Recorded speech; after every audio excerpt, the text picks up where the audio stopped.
이 시간에는 다시 나를 사용하시는 하나님이라는 제목으로 같이 우리 은혜 나누길 원합니다. 미국의 말라츠라고 하는 심리학자가 모든 사람은 다 이러저러한 흠이 약점이죠. 약점을 다 가지고 있다.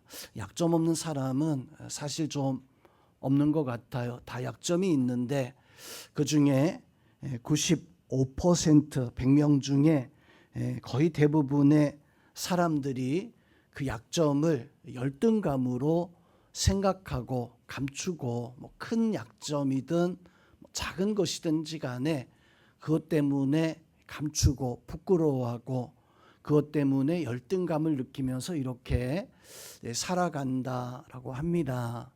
그리고 나머지 5명, 5%의 사람만 그 약점을 극복하고 그 약점을 이겨내고 바로 성공하거나 약점 따위에 짓눌리지 않는 이런 모습을 가지고 있다. 자, 우리 성도님들은 어떠합니까? 나는 나에게 있는 흠을 그것 때문에 고민하고 그것 때문에 어떤 감추고 싶고 그것 때문에 열등감을 가지면서 살아가고 있는가? 아니면 나는 분명 흠이 있지만 이 정도는 내가 이겨낼 수 있어. 이거 아무것도 아니야. 라고 이렇게 그것을 능히 이겨내는 그런 삶을 우리 살아가고 있습니까? 세상에 뛰어난 그런 사람들을 보면 다 약점이 있었지만 흠이 있었지만 그 흠을 이겨내고 성공한 링컨은 소아마비 배우지 못한 어렸을 때에는 이제 배움이 없었던 사람이었었지만 미국에서 가장 뛰어난 이런 왕이 되었던 사람이었었고 또 루즈벨트 대통령도 소아마비 약점을 가지고 있었던 그런 분이었지만 그게 대통령 되는 것에 문제가 되지 않았습니다. 또 우리가 잘 아는 음악가 베토벤은 치명적인 약점이 하나 있었죠. 음악가라면 그 소리를 악기를 연주하는 또 내가 작곡한 그 곡을 들을 수 있는 그 귀가 참 중요한데 베토벤은 청각을 잃어버리는 약점을 가지고 있었던 사람임에도 불구하고 가장 세상에 있는 많은 이제 그 음악가들 중에서 최대의 어떤 악성이라고 하는 큰 칭찬을 받았던 사람이 베토벤이었습니다.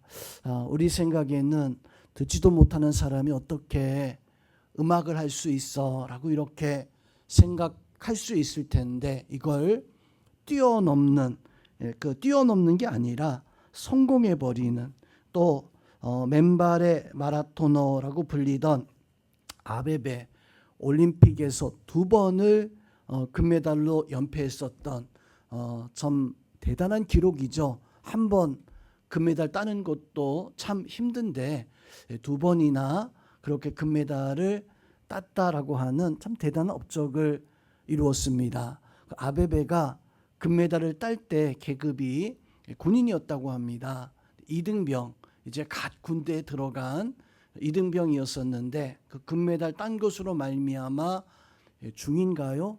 장교로 이제 진급하는 그런 상을 얻게 되어졌고 또 그렇게 상을 받으면서 승용차로 볼스바겐이라고 하는 가장 좋은 차를 부상으로 받았다고 합니다. 자, 이 아베베는 맨발로 이렇게 마라톤 경주를 했었던 것으로 유명한데 그 상을 받은 그 승용차 그게 참 나한테 좋은 일일 줄 알았는데 안타깝게도 그 승용차를 타고 운전하다가 교통사고가 났죠. 그리고 다리를 절단해내는 다리를 부상 입어서 다리를 사용하지 못하는 그런 장애를 가지게 되어졌습니다. 세상에서 가장 잘 뛰는 금메달 선수였었는데 다리를 잃어버려서 뛰지 못하는. 그런데 놀라운 것은 이 사람이 그 다음 올림픽에도 또 참가했다고 합니다. 이번에는 마라톤이 아니라 양궁과 탁구 선수로 비록 장애인 올림픽이었었지만 그런 약점을 극복하고 그렇게 또다시 올림픽에 참여해서 사람들에게 박수를 받는, 메달을 땄는가 안 땄는가는 제가 모르겠어요. 그렇지만 그 약점을 극복하고 그렇게 도전하는 그런 모습에 많은 사람들에게 감동을 주었던 사람이라고 합니다. 성도 여러분, 이렇게 약점이 없는 사람이 어디 있겠습니까? 문제는 내가 약점이 있다, 없다, 그 약점이 나한테 어떤 방해, 어떤 문제가 있다, 이게 중요한 게 아니라 문제는 그 약점을 내가 극복하지 못하고 있는 것이, 그 약점을 오히려 부끄럽게 생각하고 있는 것이, 그 약점 때문에 오히려 내가 그냥 열등감에 맨날 뒤처지는 그런 모습을 가지고 있는 것이, 성경은 성도 여러분, 우리에게 그런 약점, 문제점을 극복하고 승리하라고 말씀을 해주고 있습니다. 우리 자리에 우리 성도님들은 우리 다 문제 있잖아요. 다 고민 한 가지씩 있잖아요. 이런 문제나 고민들을 다 이겨내시기를 주님의 이름으로 축원드립니다. 성경에서 예수님이 이거 다 이겨내고 승리하라고 말씀하신 것처럼 다 승리하시는 성도님들 다 되시기를 주님의 이름으로 축원드립니다. 성도님, 하나님은요, 강한 사람에게 성경에서 관심을 가지지 않았어요. 성경에서 보니까 하나님은 약한 사람, 어떤 문제 있는 사람에게 찾아오셔서 하나님은 관심을 가지시고 그리고 그 사람을 고치시고 회복하시는, 오늘 베드로도 제자들도 예수님께서 마지막 만찬을 하는데 마지막 자리였었어요. 근데 그 마지막 자리에서 예수님은 가슴 아픈 마음에 어떤 걱정이 한 가지가 있었습니다. 그 제자들이 참 3년 동안 훈련받고 교육받았으면 제자다운 모습을 가지고 있었으면 참 좋겠는데, 예수님이 마지막 만찬에서 이 제자들을 둘러보니까 다 나를 배반하고 베드로는 나를 3번이나 이제 부인하는 어떤 이런 모습들을 가지고 있으니까 예수님께서 그 제자들 향해서 오늘 밤 너희가 나를 다 버리고 도망갈 거다. 베드로는 오늘 나를 3번 부인할 것이다. 성도 여러분, 예수님께서 왜 이 말씀을 하셨을까? 제자들이 너희는 약해, 너희 이런 사람밖에 안 돼 라고 하는, 그거 알려주려고 이 예수님이 이 말씀을 하신 걸까? 그거 아니잖아요. 예수님이 말씀을 하신 것은 그런 약함이 있으니까, 그런 부족함이 있으니까 이겨내라고, 그런 실수와 어려움이 있다 할지라도 절대로 낙심하지 말아라, 절대로 실망하지 말아라, 그것을 이겨내라고 하나님은 오늘 이 말씀을 제자들에게 해주시고 계십니다. 우리 말씀 통해서 우리는 예수님 말씀 통해 내가 하나님 앞에 믿음으로 승리하기 위해서, 때로는 나의 어려움을 이겨내기 위해서 힘을 다할 수 있는 그런 은혜가 있어야 됩니다. 성도 여러분, 하나님은요, 때로는요, 강하다라고 자부하는 사람, 그 사람을 때로는 좀 약하게, 힘들게 그렇게 만들어서 하나님이 일부러 도구로 사용하실 정도로, 오늘 다윗은요, 베드로는요, 예수님이 베드로에게 너 나를 오늘 3번 부인할 거다라고 이렇게 말하니까 베드로가 예수님이 어떻게 대답을 합니까? 예수님, 절대요 저는 그런 일 없습니다. 저는 죽을지라도 절대로 저는 그럴 일 없습니다. 이렇게 자신만만했어요. 강한 척했었어요. 그런데 이 베드로가 정말 처참하게 무너지게 되어집니다. 자, 그 모습 보면 예수님은 때로는 믿음 있다라고 생각하는, 때로는 하나님 앞에서 나는 강해서 난 이 모든 것들 할 수 있어라고 하는 사람들을 때로는 약하게 하셔서, 넘어지게 하셔서 오히려 그 사람을 다시금 도구로 사용하시는 하나님이십니다. 그러하기에 우리가 강한 어떤 모습이 아니라, 성도분, 우리가 때로는 넘어져도 염려하지 마세요. 하나님은 나를 그 약한 나의 모습을 보시고 나를 들어서 사용하시는 하나님이십니다. 내가 어떤 모습, 어떤 자리에 있든지 간에 하나님은 결코 나를 떠나지 아니하시고 나를 붙잡으셔서 다시 일으켜 세우셔서 행하시는 그 하나님의 그 모습을 기억하시기를 주님의 이름으로 축원드립니다. 사도 바울이 고백합니다. 어떤 고백합니까?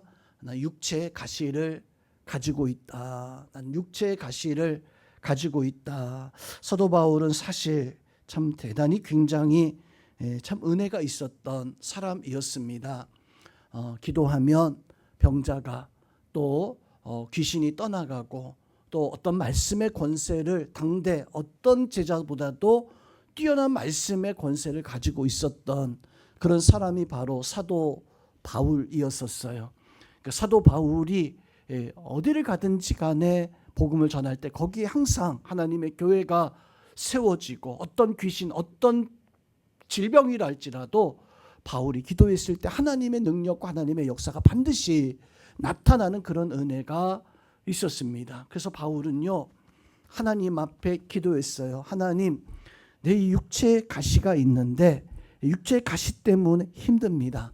어렵습니다. 내가 다른 사람 위해서 기도해 줄 때에는 어떤 질병이든지 간에 심지어 죽었던 사람도 기도해서 살아나는 역사가 있었는데 하나님, 이 육체의 가시를 좀 제거해 주세요. 제거해 주세요. 성경을 묵상하다 보면 이 사도 바울이 말했던 육체의 가시는 그냥 어떤 가시가 실제로 이렇게 찔려 있는 그거 이야기하는 게 아닙니다. 육체의 가시는 사실 그 원문의 뜻을 보면 육체에 새겨져 있는 어떤 마크 같은 이것이 굉장히 치료하기 힘든 그런 질병 가운데 한 가지였습니다. 학자들은 이것이 이런 병이다, 저런 병이다 많이 이야기하지만 분명한 것은 바울도 이것을 사단의 흔적으로 그렇게 이야기할 정도로 굉장히 하나님 앞에 기도해서 그것을 고치고자 3번씩이나 그렇게 하나님 앞에 기도했어요. 그런데 하나님은 어떻게 하십니까? 바울에게 바울아, 내가 받은 은혜가 그것이면 충분하다. 내가 받은 은혜가 그것이면 충분하다. 성도 여러분, 그렇게 능력이 있었던 바울에게도 약점이 있었다는 거예요. 좀 사람들에게는 바울이 저런 질병을 가지고 있어. 아니 다른 사람 위해서 기도하면 모든 질병이 다 낫는데 아니 바울도 저런 질병이 있어. 저런 문제가 있어. 저런 기도 제목이 있어. 아니 그런 하나님께서 바울에게 이런 육체의 가시를 준 것은 바로 바울이 겸손하게 어떤 하나님 앞에 너무 자만하지 아니하도록. 그래서 고린도후서 12장 10절 말씀에서 보면 바울이 이렇게 고백을 합니다. 내가 그리스도를 위하여 약한 것들과 능욕과 궁핍과 핍박을 받는 것과 곤란을 기뻐하노니. 내가 예수님을 위해서 능욕받는다, 곤란함에 빠지게 되어지고 예수님 때문에 욕도 핍박도 받고 참 어려움이 많이 있는데, 참 곤란한 일들이 많이 있는데 난 그러한 일들을 나는 참 기뻐한다. 난 기뻐한다. 왜냐하면 그렇게 약할 그때 내가 강함이다. 내가 강해지는 것을 나는 느끼게 되어진다. 하나님의 은혜가 그때 더 많이 느껴지는 거예요. 내가 잘 나갈 때, 내가 어떤 큰 능력이 있을 때 하나님의 능력이 나한테 있어. 이게 아니라 바울은요, 하나님의 그 은혜가 언제 바울에게 그게 가장 강하게 찾아왔었냐면 어려움 당할 때, 기도하고 막 힘들어할 때 그 순간에 사도 바울은 고백하기를 하나님의 은혜가 나한테 임하는 그런 그 경험들, 그 순간에 더 많이 느꼈다는 거예요. 우리 성도님들도 오늘 바울의 고백처럼 우리가 삶 속에서 어려움이 있을 때 그때 하나님의 더 큰 은혜를 누리시기를 주님의 이름으로 축원드립니다. 기도할 때 어떤 염려나 어떤 문제가 있을 때 그것을 통해서 그 순간뿐만 아니라 그 순간을 통해서 일어나는 그 역사로 말미암아 하나님이 역사하신 하나님의 은혜로 함께 하시는 그런 역사를 바울이 고백하고 있는 것처럼 성도 여러분, 하나님은요 강한 자나 약한 자나, 우리는 그 강한 자, 그 약한 자 너무 큰 차이처럼 이렇게 보여집니다. 우리는 많이 가지고 있는 사람이 있고 하나 가지고 있는 사람이 있을 거예요. 내가 하나밖에 안 가지고 있는데 많은 사람들 보면 참 많이 가져서 좋을 것 같다. 하나님, 나는 왜 이렇게 많이 주지 않고 요거 하나만 있습니까? 성도 여러분, 하나님은요 무한하신 하나님이십니다. 그 무한하신 하나님이 우리를 보았을 때 많이 가지고 있는 사람과 하나만 가지고 있는, 무한대 플러스 하나 하든 무한대 하나님이 플러스 100을 하든 하나님 앞에 그 사람은 뭐 다른 게 없어요. 똑같은 거예요. 별 차이가 없다. 무한하신 하나님 앞에 하나를 가졌든 100개, 1000개를 가졌든 하나님은 그것이 내가 얼마를 가졌느냐, 그게 중요한 게 아니라 내가 하나님 앞에 얼마나 하나님을 의지하고 내가 하나님을 얼마나 바라보고 있는가. 우리 성도님들은 하나님을 바라볼 때 하나님이 나를 들어서 반드시 사용하시고 나를 부르시고, 오늘 제자들을 향해서 이렇게 말씀하시는 것은 제자들에게 용기와 너희가 반드시 어떤 어려움을 당할 때 다시금 믿음으로 서서 하나님의 역사를 이뤄갈 것을, 그것을 명령해 주시는 말씀입니다. 이 말씀대로 우리 성도님들도 하나님 앞에 하나님을 의지하면 우리 약함이 오히려 강함되어지고 우리의 약점이 오히려 하나님 앞에 크게 쓰임받을 수 있는, 그래서 예수님의 제자들 하나님 앞에 다 부족한 사람들이었었지만 크게 쓰임받았던 것처럼 우리 성도님들도 다 크게 쓰임받을 수 있는, 여러분의 약함이 하나님 앞에 귀하게 쓰임받는 믿음의 은혜들, 믿음의 역사들이 충만하기를 주님의 이름으로 축원드립니다. 오늘 말씀을 보면 베드로 사도는 어떤 사람이었습니까? 어떤 모습을 가지고 있었습니까? 성경에서 베드로의 모습을 가만히 보면 참 베드로는 예수님의 수제자이잖아요. 최고, 예수님의 가장 뛰어난 제자가 베드로. 그런데 성경에서 만나는 베드로의 모습을 보면 종잡을 수가 없어요. 과연 예수님에게 정말로 뛰어난 제자가 맞는가? 예수님이 풍랑을 만났던 제자들이 바닷속에서 배가 막 흔들리고 빠져 어려움에 있었을 때 물 위를 걸어가십니다. 그때 제자들은요, 베드로는요, 예수님 보고 귀신이다 그랬어요. 예수님께서 그 제자들 베드로에게 아니다, 나다, 너희의 스승, 내니 두려워하지 말아라 라고 했을 때 베드로가 예수님을 향해서 정말입니까? 예수님 정말 예수님이십니까? 그렇다면 나를 물 위로 걸어가게 해주세요 라고 이렇게 고백합니다. 전혀 다르죠. 예수님 보고 한 번은 귀신이다 그랬다가 이제는 예수님 보고 정말입니까? 나를 물 위로 걸어가게 해주옵소서. 정말로 물 위를 예수님이 걸어가니까 어느 누구도 하지 못했지만 베드로는 바다 위에 뛰어들잖아요. 참 대단한 사람입니다. 예수님 믿고 예수님 걸어오는 그 모습 보고 나도 똑같이 예수님과 똑같이 해야 되겠다는 생각 가지고, 정말 예수님 맞습니까? 그러면 나도 예수님처럼 물 위를 한번 걸어보고 싶습니다. 나도 물 위를 걷게 오라고 해 주십시오 라고 하니까 예수님 그 말 듣고 그냥 와라, 물 위를 걸어와라 했을 때 베드로가 그 예수님 말씀 듣고 예수님 걸어가는 그 모습 보고 같이 걸어가요. 얼마나 대단합니까?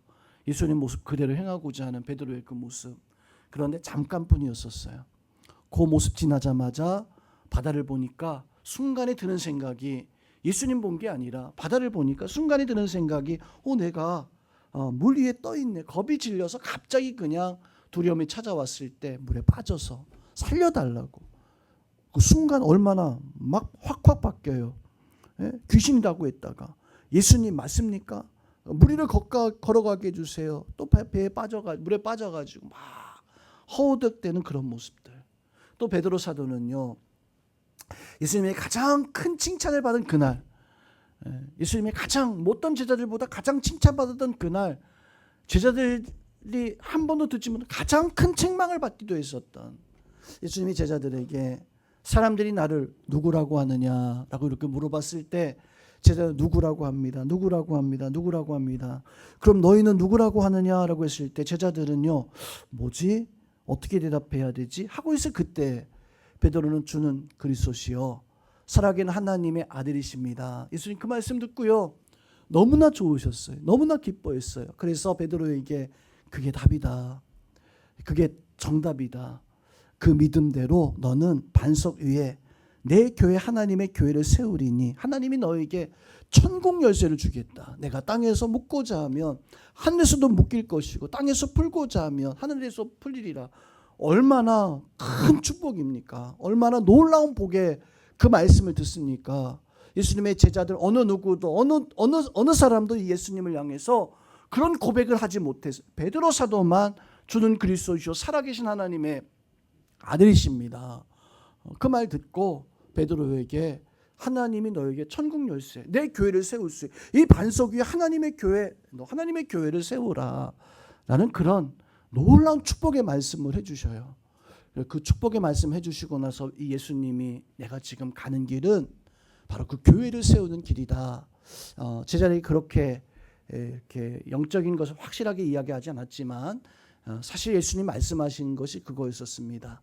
예루살렘으로 가면서 예수님께서 제자들에게 궁금하셨던 거예요. 사람들이 이제는 나를 그리스도로 하나님의 아들 메시아 성경에서 말하는 약속되어진 하나님의 그 아들로 믿고 있을까? 믿고 있지 아니할까? 사람들이 아직 믿지 못하고 있었던 상황 속에서 베드로가 그 말씀 해주고 있으니까 그래 교회를 세워라. 예수님 지금 십자가에서 진정한 영적 교회를 세우기 위해서 이 예루살렘으로 가고 있는 길이었거든요. 그래서 제자들에게 베드로가 그 말 하니까요.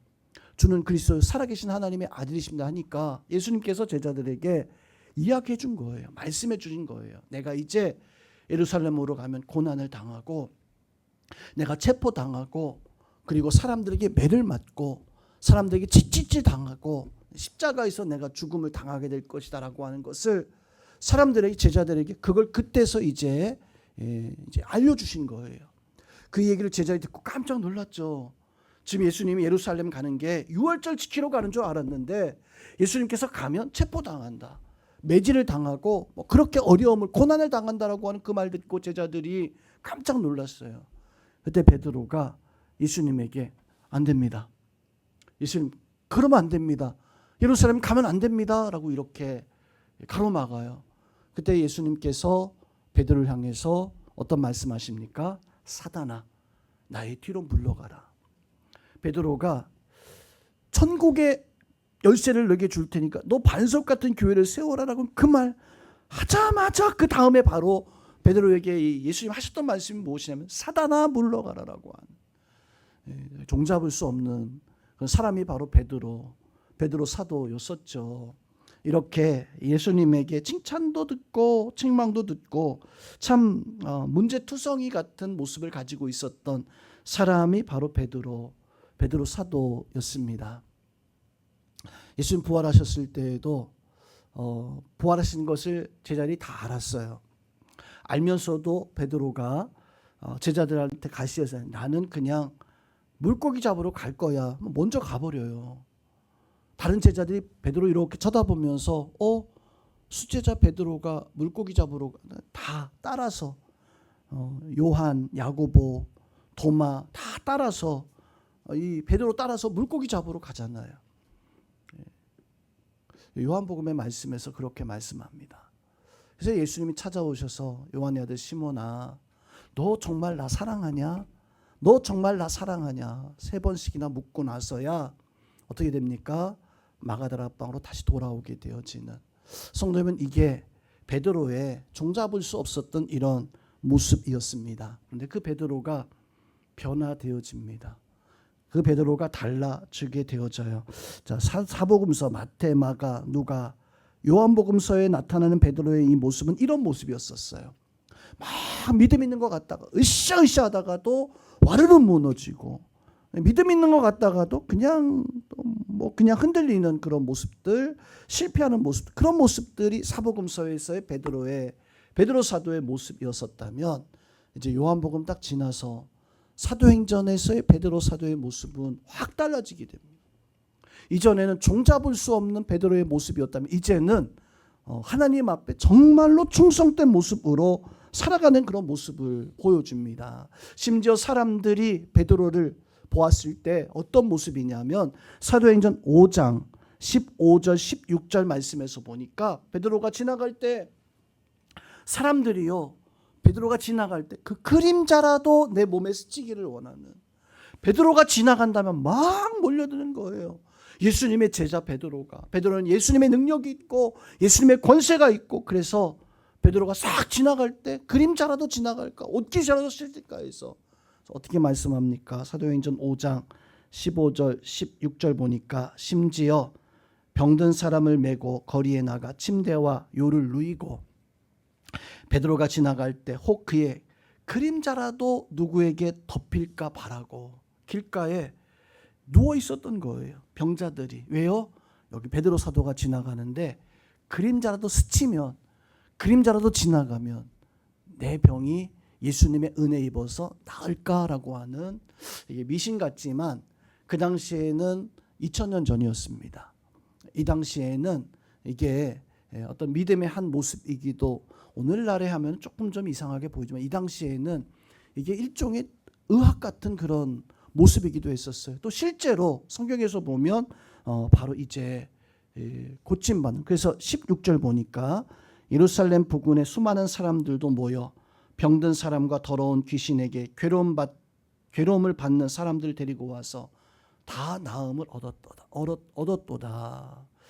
성경에서 분명히 말씀합니다. 베드로 사도가 지나갈 때 사람들이 몰려들었고 그림자로 스쳐가기를 지나갔던 그 사람들이 베드로 앞에 나왔을 때 다 베드로 사도를 통해서 고침을 받았더라. 이제는 풍랑 때문에 예수님을 귀신이다 말하는 제자가 아니라 예수님 앞에 사탄아 물러가라라고 이렇게 책망받는 그런 모습이 아니라 베드로의 모습이 달라진 거예요.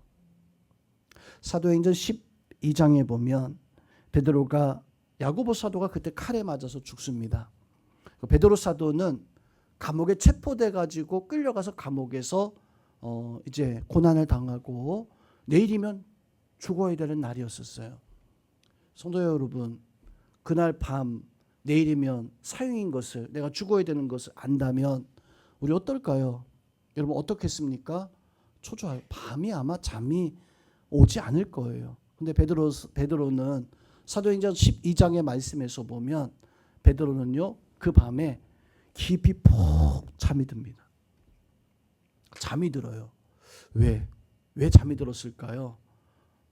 그만큼 하나님을, 예수님을 신뢰하고 편안했던 거죠. 하나님의 사자가 그날 베드로를 구해주는데 와서 베드로를 옆구리를 막 때려서 깨워야 할 정도로 푹 잠이 들어요. 얼마나 고난 당할 때 매를 맞고 있는데 힘들었으면 그렇게 푹 잠이 들었을까. 막 흔들어서 깨워야지만이, 옆구리를 막 쳐서 그냥 깨워야지만이 일어날 정도로 그렇게 잠이 들었던 베드로의 모습, 변화되어진 모습입니다. 왜요? 뭐 때문에? 어떤 것 때문에? 예수 그리스도를 만나고 나니까, 예수 그리스도의 그 은혜를 경험하고 나니까 사도행전에서의 베드로의 모습은 종잡을 수 없는 그런 모습이었었는데 변화된 거예요. 우리 오늘 이 자리에 있는 우리 성도님들도 그렇게 변화될 수 있는 그런 은혜가 있기를 주님의 이름으로 축원드립니다. 어떻게 그런 베드로 사도는 이렇게 변화될 수 있었는가? 도대체 왜 변화될 수 있어? 우리는 어떻게 해야지만이 변화될 수 있는가? 먼저 성도 여러분, 우리는 내 약점을 감추고 숨기고 그것 때문에 열등감을 누리는 게 아니라 드러내야 됩니다. 드러내야 돼요. 베드로 사도는 겟세마네 동산에서 기도에 실패했습니다. 예수님께서 나를 위해 깨어서 기도해라 라고 했을 때 베드로 사도는 그냥 3번 연거푸 피곤해서 잠이 들었었어요. 근데 베드로서의 말씀에서 보면 베드로가 사람들에게 사단이, 마귀가 우는 사자처럼 너희를 삼키려고, 잠자는 너희를 삼키려고 찾아다닌다. 베드로 사도의 고백이었습니다. 그래서 그 고백은요, 자기의 부족함을, 자기의 약점을 드러내는 그런 모습이기도 했었어요. 성도, 우리는 우리 약점과 부족함이 있었을 때 그것이 하나님 앞에 쓰임받는다라고 하는 사실을 믿어야 돼요. 내 강한 것이 쓰임받는 게 아니라 하나님 나의 약한 것, 그 고백과 그 믿음을 통해서 하나님, 내가 주님 앞에 그것을 내려놓았을 때 하나님 그것을 통해서 사용하시는, 하나님 완전한 사람을 부르는 게 아니라 하나님 부족한 사람 부러운 거예요. 그걸 고쳐서 그걸 새롭게 하기 위해서 그것을 통해서 하나님께서 사용하시려고, 예수님께서는 그 부족한 사람을 부르려고. 이제 베드로 사도가 성전 미문에 들어가는데, 성전의 미문에 있었던 안진뱅이가 다른 사람들이 다 돈을 줍니다. 막 어떤 돈을 주고 또 거기서 구걸할 때마다 사람들이 아이고 불쌍하니까 성전에 들어갈 때 얼마나 마음이 더 활짝 열렸겠어요. 대박, 나는 그런 자리거든요. 근데 베드로 사도가 거기 지나갈 때 그 안진뱅이에게 나를 보라 그래요. 나를 보라 그래요. 성도 여러분, 그 나를 보라고 하는 말씀이 참 중요한 의미를 가지고 있습니다. 나를 보라고 했을 때 그 안진뱅이가 분명 베드로, 요한을 봤을 겁니다. 그런데 베드로 사도를 보니까, 요한 사도를 보니까 이게 돈을 가지고 있는 사람이 아니에요. 앉아있는 내가 더 나을 것 같은, 예수님이 두벌옷을 가지지 말라고 했으니까, 금이나 전대, 돈주머니를 가지고 있지 말라고 했으니까 주면은 그거 먹고 평안을 빌어주고, 주지 않으면은 그냥 발에 먼지를 떨어버리고, 그게 예수님 명령이잖아요. 베드로가 그 안진뱅이에게 나를 보라라고 하는 것은 너나 나나 다르지 않거든요. 또 거기에는 나를 보라고 하는 것은 나의 행색이 아니라 내게 있는 것은 주 예수 그리스도다. 금과 은이 나한테 있는 게 아니다. 나는 그냥 너하고 똑같은, 아니 너보다 더 못난 모습 가지고 있는 이런 사람이지만, 약점이죠.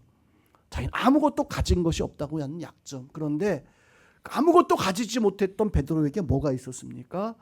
나는 나에게 있는 것, 곧 예수 그리스도 이름으로 너 일어나 걸으라. 그 약점이요. 아무것도 없는 약점이 베드로에게는 힘이 되어졌던 거예요. 능력이 되어졌던 거예요. 성도분, 예수님은 오늘 이 땅에 강한 자를 부르러 온 게 아니라 약한 자, 약점이 있는 자, 문제 있는 자, 그것을 가지고 하나님 앞에 나왔을 때 그게 위로함 받고 그게 힘이 되어지고 능력이 되어지고. 오늘 이 자리에 우리 성도님들이 그렇게 나를 찾아오시는 예수님 앞에 베드로가, 예수님이 요한의 아들 시몬아 내가 나를 사랑하느냐, 약점을 찌른 거예요. 예수님 사랑하면 도망가면 안 되잖아요. 물고기 잡으러 가면 안 되잖아요. 그런데 베드로는 예수님 부활하셨다는 것을 알고 있음에도 불구하고 도망친 거예요. 예수님 찾아가셔서 물고기 잡게 해주셨습니다. 그물이 찢어질 정도로. 제자들이요 신났어요. 그런데 가만히 생각해 보니까 그분이 바로 예수님. 그래서 아무 말도 하지 못하고 그냥 그 앞에서 식사를 같이 예수님과 함께 하다가 예수님 베드로에게 그 말 딱 한마디 하시는 거예요. 요한의 아들 베드로야, 시몬아 너 나 사랑하냐? 선생님, 그 질문은요, 약점을, 베드로가 가지고 있었던 그 문제를, 부끄러움을 지금 도망친 거거든요. 예수님 사명을 주셨는데 그 사명 감당하지 못하고 도망쳤을 때 예수님 찾아오셔서 베드로야 내가 나를 사랑하느냐라고 물었을 때 베드로는 예수님에게 3번씩이나 부끄러워서, 첫 번째, 두 번째는 사실 부끄러운 대답입니다. 주여 제가 주님을 사랑하는 줄을 주님께서 아시지 않습니까? 이거는 참 첫 번째, 두 번째 대답은요 참 사실 좀 부끄러운 그런 대답이기도 했었어요. 자, 세 번째 대답에 이 베드로는 마음에 진정한 감동이, 진정한 변화의 역사가 있어야 됩니다. 예수님도 베드로에게 그러면 내 양을 치라, 내 양을 치라, 내 양을 치라 3번씩이나 강조하면서, 지금까지는 내가 원하는 대로 다녔지만 이제는 원하는 곳이 아니라 원치 아니하는 곳으로 하나님이 너를 이끌어갈 것이다. 사람이 너를 띠를 줄로 묶어서 너를 끌고 갈 것이고 내가 원치 아니하는 곳으로. 여기 베드로 사도가 바로 순교를 했다고 기독교 역사에 남아 있죠. 성도 여러분, 베드로 사도는 그 자리, 가장 약한 그 자리에 찾아오셨던 예수님의 말씀을 듣고 바로 변화되어진 거예요. 두 번째로 베드로가 변화된 것은 말씀으로 위로함 받을 때. 예수님께서 찾아오셔서 말씀하시잖아요. 예수님께서 베드로에게 언제나 말씀하셨어요. 내니 두려워하지 말아라. 귀신이다 했을 때 내니 두려워, 그 말씀을 믿으니까 무리를 걸어갈 수 있는 믿음이 생기고, 오늘 3번 닭 울기 전에 내가 나를 부인하리라 라고 했을 때 저는 결코 그렇지 않겠습니다 라고 이렇게, 사실 예수님이 베드로에게 주신 말씀이에요. 요한나를 시몬아 나를 사랑하라, 예수님이 주시는 말씀이에요. 성도 여러분, 하나님은 우리에게 반드시 우리가 변화될 수 있도록 하나님 말씀을 주시는 하나님이십니다.